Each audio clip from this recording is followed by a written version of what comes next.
Hello दोस्तों, स्वागत है हमारे नए वीडियो में। आज की वीडियो में हम लोग एक हॉरर मूवी को एक्सप्लेन करने वाले हैं और इस मूवी का नाम है ब्लड लस्ट ब्यूटी। इस मूवी को 2019 में रिलीज किया गया था। इस मूवी की कहानी में हम लोग एक ऐसी लड़की को देखेंगे जो कि काफी ब्यूटीफुल होती है। उसके हस्बैंड ने गैंगस्टर से अपने बिजनेस के लिए काफी पैसे लिए थे। जब उसका बिजनेस डूब जाता है तब वो गैंगस्टर से लिए हुए पैसे नहीं चुका पाता है। इसके बाद गैंगस्टर उसकी बीवी को किडनैप कर लेता है। वो लोग उस लड़की को बेहोश करके अपने अड्डे में लाते हैं और उसके साथ एक एक करके इंटीमेट होते हैं। वो लोग यहाँ उस पर बहुत जुल्म करते हैं और इसके बाद क्या होता है हम लोग इस मूवी में आगे जानेंगे। तो चलिए इस वीडियो को शुरू करते हैं। इस मूवी के शुरुआत में हम लोग एक कपल को देखते हैं। लड़की का नाम मरियम था। मरियम का हस्बैंड अपने बिजनेस को लेकर काफी परेशान था, इसलिए वो यहाँ अपनी वाइफ से अच्छे से बात नहीं करता है। मरियम को अपने पति का ऐसा बिहेवियर अच्छा नहीं लगता था। इसके बाद मूवी का सीन शिफ्ट होता है और हम लोग एक पेंटर को देखते हैं जो कि किसी जगह पर रहने के लिए आया है। वो घर पहुंचकर अपनी पेंटिंग्स बनाना स्टार्ट कर देता है, लेकिन उसे अपनी पेंटिंग बनाने का कोई अच्छा आइडिया नहीं आ रहा था। इस बात से वो बहुत परेशान होता है। तभी उसकी नजर घर के बाहर की तरफ जाती है। बाहर वो मरियम को देखता है जिसने रेड कलर की ड्रेस पहन रखी थी और वो इस ड्रेस में बहुत प्यारी लग रही थी। जब वो मरियम को देखता है तब वो उसे देखता ही रह जाता है। इसके बाद वो उसका पीछा करने लगता है। इधर हम लोग मरियम के हस्बैंड को देखते हैं जो कि किसी गैंगस्टर के पास जाता है। वो उससे कहता है, मुझे ये पता है मुझे आपके बहुत सारे पैसे लौटाने हैं, लेकिन मुझे आपसे और भी पैसों की जरूरत है। क्या आप मुझे थोड़े और पैसे दे सकते हैं? मैं अभी एक प्रोजेक्ट पर काम कर रहा हूँ और जैसे ही मेरा काम खत्म होगा मैं आपके सारे पैसे लौटा दूंगा। तो गैंगस्टर उसे धमकी देता है और कहता है, तुम्हें ये अच्छी तरह पता है जो भी मुझे पैसे नहीं लौटाता है मैं उसे मार डालता हूँ। मरियम का हस्बैंड उससे कहता है, मुझे ये पता है, लेकिन मुझे अभी पैसों की बहुत जरूरत है। इसके बाद वो गैंगस्टर मरियम के हस्बैंड को पैसे दे देता है। पैसे देते हुए वो उससे बोलता है, मुझे मेरे पैसे बिल्कुल टाइम से चाहिए। इधर वही पेंटर मरियम का पीछा करते हुए उसके घर तक आ जाता है। हम लोग देखते हैं मरियम के फादर की डेथ हो चुकी है और वो अपने फादर को बहुत मिस करती है, इसलिए वो उनके कब्र के पास जाकर रोती है। मरियम अपने घर में एक बिल्ली को उठाती है और उसे प्यार करने लगती है। जब वो पेंटर उसे देखता है तब उसे समझ में आ जाता है ये लड़की मेरी पेंटिंग के लिए बिल्कुल बेस्ट है। इसके बाद वो वहीं पर छुपकर उसकी पेंटिंग बनाने लगता है, लेकिन धीरे धीरे मरियम को इस बात का पता चल जाता है। इसके बाद वो दूसरी तरफ से उस पेंटर के पीछे जाकर खड़ी हो जाती है। जब वो पेंटर मरियम को अपने पीछे देखता है तब वो बहुत डर जाता है। मरियम उससे कहती है, क्या तुमने मेरी पिक्चर ड्रॉ करने से पहले मुझसे परमिशन ली थी? तब वो पेंटर उससे माफी मांगता है और वो कहता है, मुझे पेंटिंग बनाने का कोई भी आइडिया नहीं आ रहा था और मैंने जब आपको देखा तब मुझे ऐसा लगा जैसे आप मेरी पेंटिंग के लिए बेस्ट हो।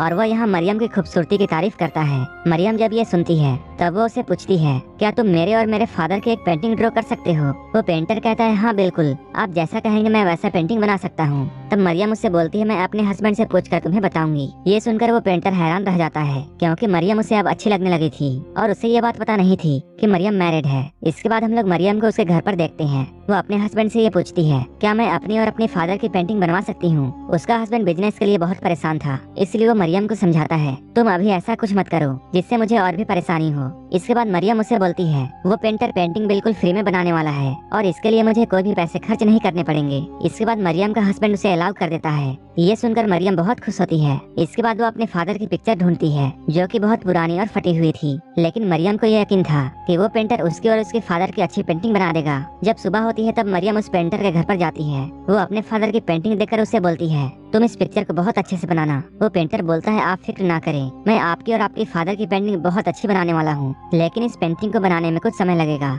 इसलिए मरियम अब रोज उस पेंटर से मिलने के लिए आती है। एक दिन जब मरियम उस पेंटर के घर पर होती है तब मरियम का हस्बैंड अपने घर पर कॉल करता है, लेकिन मरियम अपने घर पर नहीं थी, इसलिए उस कॉल को इनके घर की मेड उठाती है। वो मरियम के हस्बैंड को ये बताती है, मरियम तो घर पर नहीं है, बल्कि वो तो पेंटर के घर पर है। मरियम का हस्बैंड उसके बारे में पहले से ही गलत सोचता था और अब उसे ऐसा लगने लगा था जैसे मरियम उसे चीट कर रही है। इसके बाद वो गुस्से में अपने घर पर आने लगता है, लेकिन रास्ते में ही उसे गैंगस्टर के लोग पकड़ लेते हैं। ये लोग उसे पकड़कर गैंगस्टर के पास लेकर आते हैं। गैंगस्टर उससे पैसों के बारे में पूछता है। तब मरियम का हस्बैंड इन लोगों से बोलता है, मुझे अपने दोस्त को एक कॉल करना है ताकि मैं उससे अपने प्रोजेक्ट के बारे में पूछ सकूं।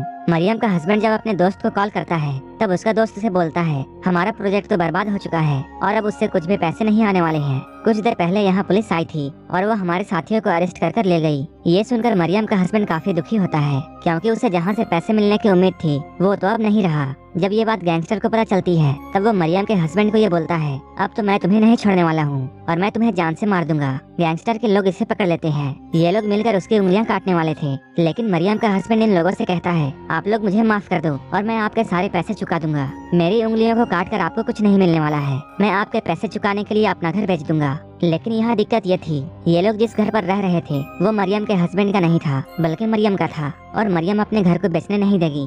इसलिए मरियम का हस्बैंड ये सोचने लगता है कि वो किस तरह से मरियम को मनाए। इधर हम लोग मरियम और उस पेंटर को देखते हैं, जहाँ वो पेंटर मरियम को उसकी पेंटिंग देता है, क्योंकि मरियम और उसके फादर की पेंटिंग कंप्लीट हो चुकी थी। वो इस पेंटिंग में बहुत प्यारी लग रही थी। वो इस पेंटिंग को वॉल पर लगाती है। तभी मरियम को ऐसा एहसास होता है जैसे कोई उसे देख रहा है। साथ ही उसे टेबल पर एक प्लेट नजर आती है जिसमें उसकी बिल्ली का कटा हुआ सर था। ये देखकर वो बहुत डर जाती है और वो चिल्लाकर रोने लगती है, क्योंकि वो अपनी बिल्ली से बहुत प्यार करती थी। इधर वो पेंटर मरियम के घर से जा ही रहा होता है, तभी वो मरियम के चिल्लाने की आवाज सुनता है और वो जल्दी से उसके घर पर आता है। वो यहाँ मरियम को संभालने की कोशिश करता है, लेकिन उसी वक्त इनकी मेड यहाँ आ जाती है और वो इन दोनों को देख लेती है। मरियम पेंटर से कहती है, हम दोनों को ऐसे देखकर लोग तरह तरह की बातें बनाएंगे। इससे पहले कि मेरा हस्बैंड यहाँ आ जाए, तुम यहाँ से चले जाओ। हम दोनों के बीच ऐसा कुछ नहीं है, लेकिन जब लोग हम दोनों को एक साथ देखेंगे तब वो लोग गलत सोचेंगे। कुछ देर के बाद मरियम का हस्बैंड यहाँ आता है। तब वो अपने हस्बैंड को ये बताती है, टेबल पर किसी ने मेरी बिल्ली का सर रख दिया है। लेकिन इधर मरियम के हस्बैंड को एक मौका चाहिए था कि वो किसी तरह इस घर को बेच दे। तब मरियम का हस्बैंड उसे बोलता है, मैं तो तुम्हें पहले से ही कहता था कि तुम इस घर को बेच दो, क्योंकि इस घर में बुरा साया है। देखो तुमने मेरी बात नहीं मानी, इसलिए ऐसा हो गया। लेकिन मरियम मुझसे बोलती है, मैं इस घर को नहीं बेच सकती हूँ, क्योंकि ये घर मेरे फादर का था और मैं इसी घर में बड़ी हुई हूँ। मुझे इस घर में ऐसा एहसास होता है जैसे मेरे फादर मेरे साथ हैं, इसलिए मैं इस घर को कभी नहीं बेच सकती हूँ। तब मरियम का हस्बैंड उसे समझाता है, देखो आज किसी ने तुम्हारी बिल्ली को मार दिया है, हो सकता है कल कोई हमें भी मार दे। तुम्हें इस घर से ज्यादा अपनी जान से प्यार करनी चाहिए। मरियम उससे बोलती है, तुम्हें क्या हुआ है, तुम ऐसी बातें क्यों कर रहे हो। मरियम का हस्बैंड उससे अजीब बातें करता है और वो कहता है, अब तो तुम्हें वो पेंटर मिल गया है, इसलिए अब तुम्हारा दिल यहीं पर लगेगा, इसलिए तुम यहाँ से नहीं जाने वाली हो। मुझे तुम्हारे और उस पेंटर के बारे में सब कुछ पता है। ये सुनकर मरियम बहुत दुखी होती है, क्योंकि मरियम को पता था ऐसा कुछ भी नहीं है। इसके बाद मरियम का हस्बैंड उस गैंगस्टर को कॉल करता है और वो उससे कहता है, मेरी वाइफ इस घर को बेचने के लिए तैयार नहीं हो रही है, अब मैं क्या करूं। तब वो गैंगस्टर उसे समझाता है, तुम एक नंबर के भोले इंसान हो। क्या तुम्हें पता है, अगर तुम्हारी वाइफ मर गई तब उसकी सारी प्रॉपर्टी तुम्हारी हो जाएगी और तुम उस प्रॉपर्टी को अपने लिए यूज कर सकते हो। मरियम के हस्बैंड को ये बात बहुत अच्छी लगती है, क्योंकि उसे किसी भी तरह इस घर को बेचना है ताकि उसकी जान गैंगस्टर से बच जाए। साथ ही साथ वो ये भी सोचता है उसकी वाइफ पेंटर के साथ मिलकर उसे चीट कर रही है, इसलिए उसे मरवा देना ही अच्छा है। वो गैंगस्टर से कहता है, ऐसा करो तुम ही उन दोनों को किडनैप कर लो, लेकिन इन सब में मेरा नाम नहीं आना चाहिए। जैसा इन लोगों ने प्लान किया था वैसा ही होता है। उस गैंगस्टर के लोग मरियम को किडनैप कर लेते हैं, साथ ही साथ वो लोग पेंटर को भी किडनैप कर लेते हैं। रात में जब मरियम का हस्बैंड सोया हुआ था तभी उसे सपने आते हैं और उसने मरियम के साथ जो भी अच्छा टाइम बिताया था उसे सब कुछ याद आने लगता है। जब वो नींद से जागता है तब उसे इस बात का बहुत अफसोस होता है कि वो अपनी ही वाइफ को मरवाना चाहता है। इसके बाद वो तुरंत उस गैंगस्टर को कॉल करता है। वो गैंगस्टर से बोलता है, हम दोनों के इस प्लान को कैंसिल करना पड़ेगा, क्योंकि अब मैं अपनी वाइफ को मरवाना नहीं चाहता हूँ। गैंगस्टर उसे बोलता है, तुम फिक्र ना करो, मैं तुम्हारी वाइफ को नहीं मारने वाला हूँ। लेकिन इधर हम लोग मरियम को देखते हैं। यहाँ गैंगस्टर के लोग मरियम पर बहुत जुल्म करते हैं, लेकिन मरियम अपने आप को बचाने के लिए इन लोगों से लड़ती है। वो इन सभी पर हमला कर देती है और इन लोगों को मारकर बाहर आती है। इधर वो पेंटर भी अपना सेल्फ डिफेंस करता है, वो भी इनके आदमियों को मारता है। ये दोनों अपने आप को बचाने के लिए लड़ाई कर रहे थे, लेकिन तभी गैंगस्टर के आदमी पीछे से आकर उस पेंटर के पेट पर चाकू मार देते हैं। पेंटर बहुत जख्मी हो जाता है। इधर मरियम वहाँ से भाग जाती है। वो भागते हुए एक पुल तक पहुँच जाती है। वो यहाँ काफी परेशान थी। भागते समय उसे सामने से गाड़ी आते हुए दिखाई देती है। मरियम उस गाड़ी वाले से हेल्प मांगती है, लेकिन उसे ये पता नहीं था ये जीप तो उस गैंगस्टर की थी। इसके बाद गैंगस्टर के आदमी उसे फिर से पकड़ लेते हैं और ये लोग उसे चाकू मार देते हैं और उसे मारकर पुल से नीचे फेंक देते हैं। इधर वो पेंटर ये सब होते हुए देखता है। ये देखकर पेंटर बहुत डर जाता है और वहाँ से भाग जाता है। वो किसी तरह सीधा पुलिस के पास जाता है। वो पुलिस को ये बताता है उसने अपनी आंखों से ये देखा है, उन लोगों ने मरियम को मारकर पुल से नीचे फेंक दिया है। पुलिस उससे पूछती है, क्या तुम्हारे पास इसका कोई सबूत है। वो कहता है, मैंने अपनी आंखों से ये सब होते हुए देखा है और आप लोगों को सबूत के लिए मेरे साथ वहाँ चलना चाहिए। जब पुलिस यहाँ जाकर इन्वेस्टिगेशन करती है तब वहाँ मरियम की लाश नहीं मिलती है। तब पुलिस पेंटर को ये बोलती है, तुम हम लोगों से झूठ बोल रहे हो सकता है तुम्ही ने मरियम को मार दिया है और तुमने उसे मारकर उसकी डेड बॉडी कहीं छुपा दी हो। इधर हम लोग मरियम के हस्बैंड को देखते हैं, जो कि अपने घर पर सो रहा था। तभी अचानक उसकी आँख खुलती है। जब वो नीचे जाकर देखता है तब वो पाता है वहाँ मरियम की मरी हुई बिल्ली चल रही है और उसकी पूरी बॉडी पर खून लगा हुआ है और उस आदमी को ऐसा लगता है जैसे टेबल के प्लेट पर मरियम का कटा हुआ सर रखा हुआ है। लेकिन ये सब सिर्फ वो आदमी ख्वाब देख रहा था। वो मरियम का ख्वाब देखकर बहुत डर जाता है। धीरे धीरे उसे ऐसा लगता है जैसे मरियम की आत्मा उसे आकर डराती है और गांव में भी सारे लोग ये बातें करने लगते हैं कि उन्होंने मरियम की आत्मा को देखा है, जो कि अक्सर ही उसी पुल पर नजर आती है। मरियम की आत्मा वहाँ आसपास भटक रही थी और वो उस गैंगस्टर से अपना बदला लेना चाहती थी, इसलिए वो गैंगस्टर के साथियों को एक एक करके मारने लगती है। इसके अगले ही दिन वहाँ कुछ आदमियों की डेड बॉडीज लटक रही थी और ये लोग गैंगस्टर के आदमी थे। इनकी डेड बॉडीज को देखकर सारे लोग डर जाते हैं। तो गैंगस्टर अपने बचे हुए साथियों से बोलता है, मैं आत्मा पर यकीन नहीं करता हूँ और तुम लोगों को भी उससे नहीं डरना चाहिए, क्योंकि अगर तुम नहीं डरोगे तब वो तुम्हारा कुछ भी नहीं बिगाड़ पाएगी। वहीं दूसरी तरफ हम लोग गाँव वालों को देखते हैं जो कि आपस में ये बातें कर रहे थे। मरियम की भटकती हुई आत्मा सभी लोगों को मार देगी जिसने भी उसके साथ बुरा किया है। लेकिन वो पेंटर इन लोगों से कहता है, मरियम बहुत अच्छी थी, अगर उसके साथ कोई बुरा करता भी था तब भी मरियम उसे माफ कर देती थी। धीरे धीरे काफी दिन गुजर जाते हैं। इधर मरियम की आत्मा गैंगस्टर के साथियों को मारे जा रही थी। धीरे धीरे करके वो गैंगस्टर के सारे साथियों को मार देती है और अब वो गैंगस्टर अकेला बचा हुआ था। वो गैंगस्टर बहुत होशियार था। उसे ये बात अच्छी तरह पता थी कि मरियम की आत्मा उस पेंटर को नहीं मारेगी, इसलिए वो पेंटर के घर पर जाता है ताकि वो उसके घर पर रह सके। लेकिन जब उस पेंटर को ये पता चलता है ये तो वही गैंगस्टर है जिसने मरियम को मारा था, तब उसे बहुत गुस्सा आता है और वो उस गैंगस्टर को यहीं पर लॉक कर देता है। अब पेंटर को भी ये पता चल चुका था कि मरियम के हस्बैंड ने घर को अपने नाम करवाने के लिए मरियम को मरवाया था। वो ये सुनकर बहुत गुस्सा होता है और वो मरियम के हस्बैंड के पास जाता है। पेंटर उससे कहता है, तुम अपने गुनाह कबूल कर लो। लेकिन मरियम का हस्बैंड ऐसा करना नहीं चाहता है और न ही उसे ऐसा करने के लिए कोई पछतावा था। उसे तो बस ये घर चाहिए था। इसलिए पेंटर जब उसके साथ ये सब बातें करता है तब वो अपने आप को चोट पहुंचाने लगता है और वो अपने कपड़े फाड़कर जोर जोर से मदद के लिए चिल्लाने लगता है ताकि इन लोगों को देखकर सब लोग ये समझे कि पेंटर यहाँ आकर उसे मारने की कोशिश कर रहा है। मरियम के हस्बैंड के चिल्लाने को सुनकर सारे गाँव वाले यहाँ आ जाते हैं। इसके बाद वो लोग पेंटर को पकड़ लेते हैं। पेंटर इन लोगों से कहता है, तुम लोग मेरा यकीन करो, ये वही आदमी है जिसने गैंगस्टर के साथ मिलकर मरियम को मारा है। लेकिन गांव वाले कहते हैं तुम झूठ बोल रहे हो। इसके बाद पेंटर उन सारे लोगों को अपने घर में लेकर आता है ताकि वो गैंगस्टर से इन लोगों की बातें करवा सके और सभी लोगों को ये पता चल जाए कि वो सच बोल रहा है। लेकिन जैसे ही पेंटर इन लोगों को लेकर अपने घर पहुंचता है, वो देखता है वो गैंगस्टर भी लटका हुआ है और उसकी बॉडी से खून निकल रहा था क्योंकि उसे किसी ने जान से मार दिया था। सारे गांव वाले पेंटर पर ही शक करते हैं और वो लोग बोलते हैं तुम ही ने इसे मारा होगा। पेंटर इनसे कहता है, अगर मैं इसे मारता तब मैं तुम लोगों को यहाँ क्यों लाता। इधर हम लोग मरियम के हस्बैंड को देखते हैं जो कि पुलिस के पास जाकर ये कहता है, मुझे प्रोटेक्शन दी जाए, कहीं वो पेंटर मुझ पर भी अटैक न कर दे।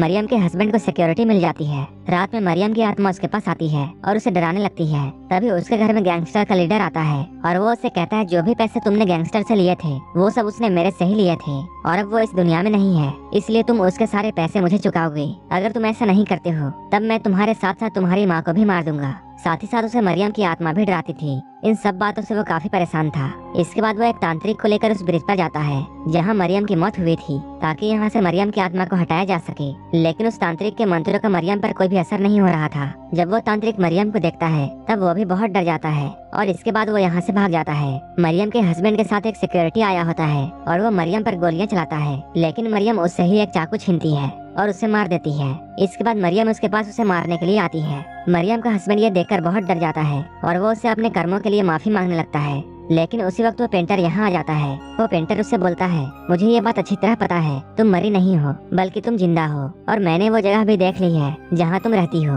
और वहीं पर तुमने सारे लोगों को मारने का प्लानिंग किया था। तुम जो भी कर रही हो बिल्कुल सही है, लेकिन तुम पहले अपने हस्बैंड को ये बताओ कि हमारे बीच कुछ भी नहीं था। वो पेंटर मरियम के हस्बैंड को ये कहता है, तुमने मरियम के साथ जो भी कुछ किया वो बिल्कुल गलत था। मरियम हमेशा तुम्हारी तारीफ करती थी और वो तुमसे बिना पूछे कोई भी काम नहीं करती थी। ये सुनकर मरियम के हस्बैंड को बहुत बुरा लगता है। इसके बाद वो मरियम से माफी मांगता है। वो कहता है, मुझसे बहुत बड़ी गलती हो गई है, मुझे अपने किए के लिए बहुत पछतावा है। इसके बाद वो आदमी मरियम को गले लगा लेता है, लेकिन तभी पीछे से एक आदमी आता है और वो पेंटर के सर पर वार करता है। पेंटर वहीं पर नीचे गिर जाता है, लेकिन मरियम जल्दी से यहाँ आती है और वो उस आदमी को मार देती है जिसने पेंटर पर हमला किया था। इसके बाद मरियम पेंटर के पास जाती है। यहाँ पेंटर की हालत काफी खराब थी। तभी पीछे से मरियम का हस्बैंड आता है और वो पीछे से मरियम को चाकू से मार देता है। मरियम का हस्बैंड उसे मारते हुए माफी मांगता है, मुझे माफ कर दो, मुझे घर के लिए ऐसा करना पड़ा क्योंकि मुझे बहुत सारे पैसे चुकाने हैं। मरियम की मौत यहीं पर हो जाती है। इसके बाद पेंटर उसकी डेड बॉडी को उठाता है और वो उसकी डेड बॉडी को पानी में बहा देता है और वो पुलिस के पास जाकर ये बोलता है,